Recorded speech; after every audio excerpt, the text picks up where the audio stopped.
बच्ची 2 महीना की थी, इसी नाली के किनारे ये लोग हमको रात भर बैठाया। कहाँ जाए अपनी बच्ची को लेके, आप ही बताइए। ससुराल में शादीशुदा महिला का दिखा हाई वोल्टेज ड्रामा। पति का प्यार पाने की खातिर ताला तोड़ घर के अंदर में किया प्रवेश। जेठानी से मांग रही 7 साल का हिसाब।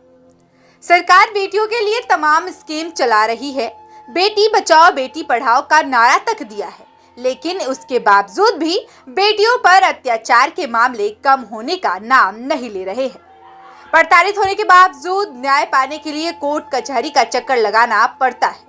इस दौरान मानव अधिकार महिला सशक्तिकरण संस्थान भी बेटियों के न्याय की खातिर बेहतर कार्य कर रही है, जिनकी पहल से कई परिवारों का घर बस चुका है। ताजा मामला मुजफ्फरपुर जिले से सामने आया है, जहां अपने पति का प्यार पाने के लिए शादीशुदा महिला का हाई वोल्टेज ड्रामा देखने को मिला। मानवाधिकार महिला सशक्तिकरण संस्थान की राष्ट्रीय सचिव निर्मला शर्मा की मौजूदगी में बंद दरवाजे के ताले को तोड़ शादीशुदा महिला अपने ससुराल के अंदर प्रवेश कर गई और खूब हल्ला हंगामा करने लगी। ससुराल के देवर और जेठानी के ऊपर गंभीर आरोप भी लगाए। हालांकि हंगामा को देख पुलिस प्रशासन भी घटनास्थल पर पहुंच गई, लेकिन महिला की मदद करना किसी पुलिस प्रशासन ने मुनासिब नहीं समझा और मुख्य दर्शक बन तमसवीन होकर देखती रही। घटना नगर थाना अंतर्गत गोला रोड की बताई जा रही है। बताया जा रहा है कि वर्ष 2016 में समस्तीपुर जिले के पूसा थाना क्षेत्र की रहने वाली रीति मेहता की शादी नगर थाना क्षेत्र के गोला रोड के रवि शर्मा से पूरे रीति रिवाज से हुई थी। शादी के 1 साल बाद तक सब कुछ ठीक ठाक था।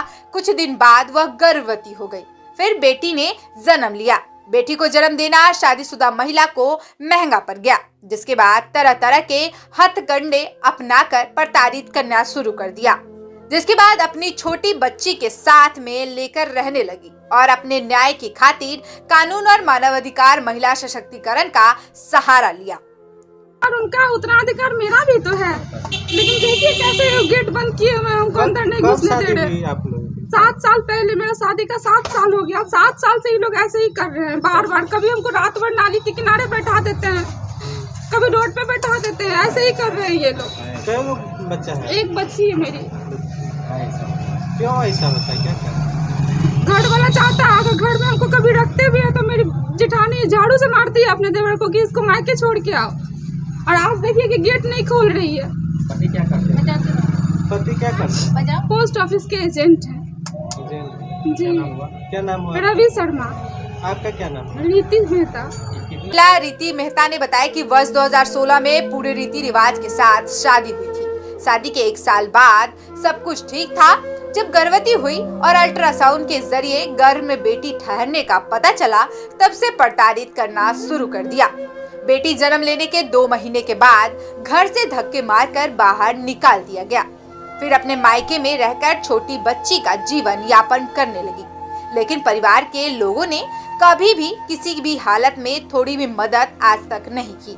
क्या मैडम क्या परेशानी सर यही है कि 7 साल से रीति मेहता को घर से निकाल दिया गया है, जबकि हिंदू रीति रिवाज के असामाजिक शादी है, इनकी अरेंज मैरिज है।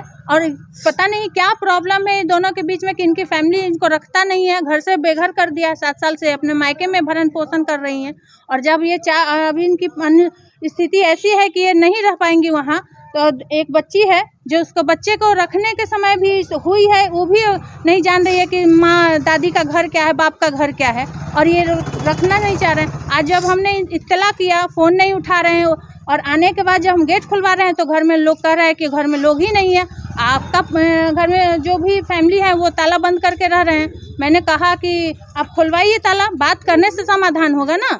और आज बात भी नहीं करें, क्योंकि चोर इन लोग के मन में है ना। ये लोग चाहते ही नहीं है कि लड़की को रखें। जब नहीं रखना था तो शादी क्यों किए? यही सवाल हमको पूछना है कि शादी क्यों किए? किसी लड़की के जीवन का बर्बादी करने के लिए किए हैं क्या? लड़की झुंझुना है किसी का? वहीं इस मामले पर मानवाधिकार और महिला सशक्तिकरण के राष्ट्रीय सचिव निर्मला शर्मा ने बताया, ससुराल पक्ष के लोगों के द्वारा समस्तीपुर जिले के रहने वाली रीति मेहता को प्रताड़ित किया जा रहा था। यह मामला हम लोगों के पास आया। यहाँ पुलिस प्रशासन लापरवाही बरत रही है। जब तक रीति मेहता को न्याय नहीं मिलता, तब तक हम लोग चुप नहीं बैठेंगे।